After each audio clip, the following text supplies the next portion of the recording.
नमस्कार माऊली. चला ज्ञानेश्वरीच्या सहवासात आपण ज्ञानेश्वरी अध्याय 2 मधील 331 ते 337 ओव्यांच्या सहवासात जाऊया. माऊली हो, श्री ज्ञानोबाराय पूर्णपणे ही दक्षता घेत आहेत की आपल्यासारख्या साधकांना विषयातून निर्माण होणाऱ्या विषाची बाधा होऊ नये आणि त्यापासून आपल्याला संरक्षण कसं मिळेल. आपण आपली साधना, उपासना, सद्गुरूंनी दाखवलेला जो आपल्याला मार्ग असेल त्याप्रमाणे सुद्धा वाटचाल करत असू, तर ती वाटचाल करत असताना कशा प्रकारे आपण आपली काळजी घेऊ शकतो, आपण काळजी घेतली पाहिजे. कुठल्या गोष्टी आपल्याला फसवू शकतात, आपण पटकन त्याच्या आहारी जाऊ शकतो, त्या ठिकाणी आपण कशी भूमिका घेतली पाहिजे, हे वेगवेगळ्या दृष्टांताद्वारे आपल्याला समजावून सांगतात.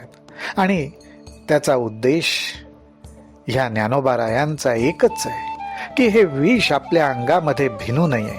आपल्या मन आणि बुद्धीला या विषाने व्यापलं तर त्याच्यामुळे जे आपल्याला दुःख होईल, ज्या संकटांना सामोरं जावं लागेल, जी आपली मनोदशा होईल आणि त्याच्यातून आपण पळून निघू, अशी आपली अवस्था होऊ नये, हीच काळजी ह्या ज्ञानोबारायांना आहे. म्हणून ज्ञानोबाराय म्हणतात, म्हणोनी विषय हे आघवे, सर्वथा मनोनी सांडावे, मग राग द्वेष स्वभावे नाशतील. राग आणि द्वेष यांचा नाश होऊन जाईल.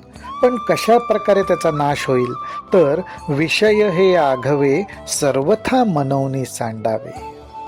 ह्या विषयांबद्दलची मनामध्ये जी आसक्ती आहे, ती आसक्ती आपण क्रमाक्रमाने सोडून द्यायला शिकावं. ज्या ज्या विषयांच्या ठिकाणी आपली आसक्ती आहे ती आपण कमी करत जावं. आणि माऊली हो, आपलं नामस्मरण आणि भगवत चरणांपाशी जेवढे आपण स्थिराबद्ध जातो, ही विषयांबद्दलची आसक्ती आपोआप सहजपणे कमी कमी होत जाते. आणि म्हणूनच ज्ञानोबाराय म्हणतात, पार्था आणिकही एक. या रागद्वेषांचा नाश होईल हे तर मी तुला सांगितलं, पण अजून एक विशेष गोष्ट सांगतो. पार्था आणिकही एक, जरी नाशले राग द्वेष, तरी इंद्रियां विषयी बाधक रमता नाही. सामान्यपणे आपल्याला हा प्रश्न पडेल की जर विषयांबद्दलची आसक्तीच कमी झाली तर मग आपण कशासाठी जगायचं, आपल्या जगण्याचा उद्देश काय असू शकतो. माऊली म्हणतायत, विषयांबद्दलची आसक्ती कमी होते, विषय जीवनात तसेच राहतात, पण आसक्ती कमी झाल्यामुळे विषयांमधनं प्रगट होणारं विष बाधत नाही. आणि ही आसक्ती का कमी होते, तर साधक मंडळींना नामस्मरणातून, परमेश्वराच्या स्मरणातून जो आत्मसुखरूपी रस चाखायला मिळतो, त्या रसाची गोडी जसजशी दिवसेंदिवस वाढत जाते, त्याप्रमाणे मग आजूबाजूला वेगवेगळे विषय जरी असले, कारण जगातून विषय तर नाहीसे होणार नाहीत, ते तसेच राहणार, पण हा विषयांचं विष मात्र आपल्यावर परिणाम करू शकणार नाही, जर का आपण अंतःकरणातून आत्मसुखरूपी रस चाखत असू तर. त्याचा दृष्टांत खूप सुंदर ज्ञानोबारायांनी दिलेला आहे. ते म्हणतात, जैसा सूर्य आकाशगतू, रश्मी करी जगाते स्पर्शतू, तरी संग दोषे काय लिंपतू तेथिंचेनी, तैसा इंद्रियार्थी उदासीन आत्मरसेंची निर्भिन्न, जो काम क्रोध विहीन होऊनी असे. ज्ञानोबाराय हा दृष्टांत देताना सांगतात की आकाशामध्ये सूर्यनारायण आहे आणि हा सूर्यनारायण आपल्या किरणांच्या हातांनी, जणू काही सूर्याचे हात म्हणजे ही किरणच, ह्या किरणांनी ह्या पृथ्वी तलावरच्या असंख्य गोष्टींना स्पर्श करतो. चांगल्या, वाईट, किळसवाण्या, घृणा येईल अशा, उत्तम सुंदर असंख्य गोष्टींना स्पर्श करतो, परंतु त्यांना स्पर्श झाला म्हणून त्या स्पर्शाच्या संगाने सूर्यनारायणाला काही दोष लागतो का? नाही, तो निर्लेपच राहतो. त्याचप्रमाणे इंद्रियांचा जो मुख्य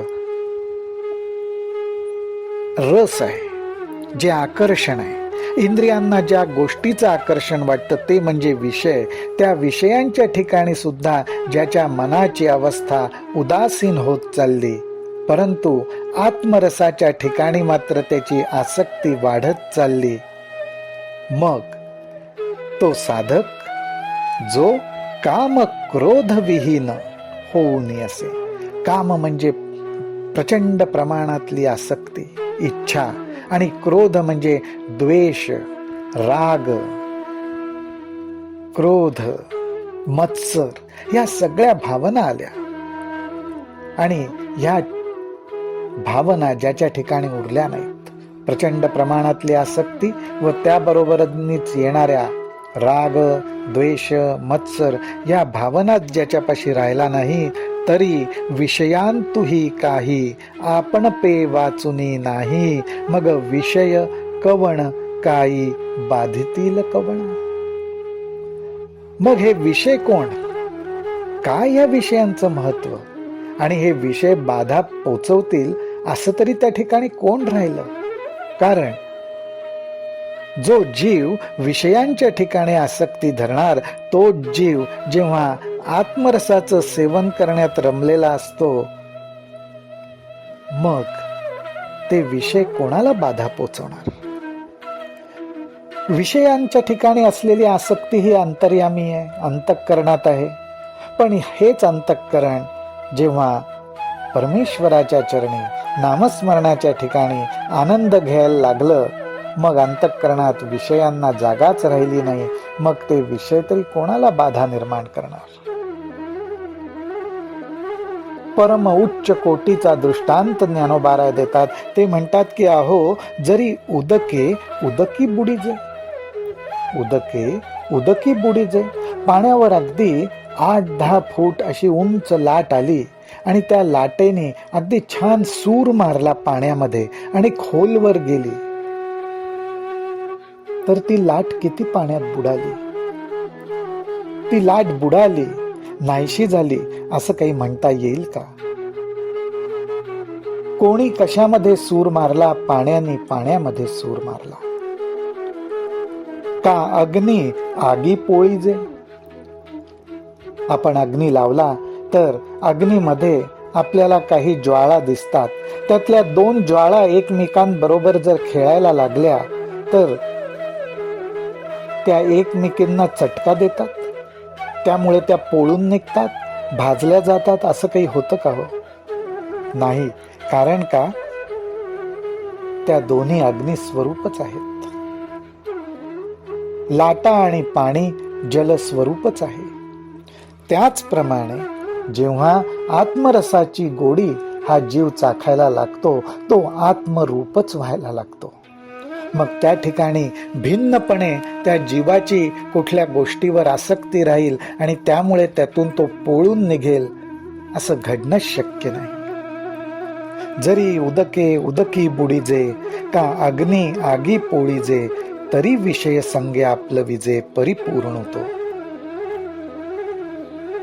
ज्ञानोबा राय परिपूर्ण अवस्थेविषयी सांगतायत, आणि परिपूर्ण अवस्था अशी आहे की ज्या ठिकाणी आत्मरस, आत्मसुख आणि आपल्या सकट सर्व गोष्टींमध्ये नांदणारं आत्मतत्व हे पाण्या वाचून दुसरा कुठला विषयच राहत नाही, दोनपणाच राहत नाही. ऐसा आपणची केवळ होऊन असे निखळ, अशी ज्या साधकाची अवस्था व्हायला लागली, ऐसा आपणची केवळ होऊन असे निखळ, तयाची प्रज्ञा अचल निभ्रांत मानी. प्रज्ञा म्हणजे बुद्धी, अचल म्हणजे आता त्या बुद्धीला कुठल्याही प्रकारे कंप नाही, ती आता स्थिर झाली. निभ्रांत, कुठलाही संशय न घेता पक्क समज. माऊली हो, तर अशा रीतीने क्रमाक्रमाने आपलं मन, आपली बुद्धी परमेश्वराच्या नामापाशी, परमेश्वराच्या सगुण रूपापाशी, परमेश्वराच्या चरणांपाशी स्थिर होत जातं. आपल्याला आतून आत्मरस चाखण्याची अनुभूती यायला लागते. त्या आत्मरस चाखण्याच्या अनुभूतीची गोडी जसजशी वाढत जाते, त्याप्रमाणे आपल्याला विषयांपासून संरक्षण मिळत जातं. आणि शेवटी हे विषय आजूबाजूला नांदत असले तरी ते निर्विषय होऊन गेलेले असतात. ही आपल्यावर झालेली परमेश्वराची आणि सद्गुरूंची कृपा. रामकृष्ण हरी, रामकृष्ण हरी, रामकृष्ण हरी.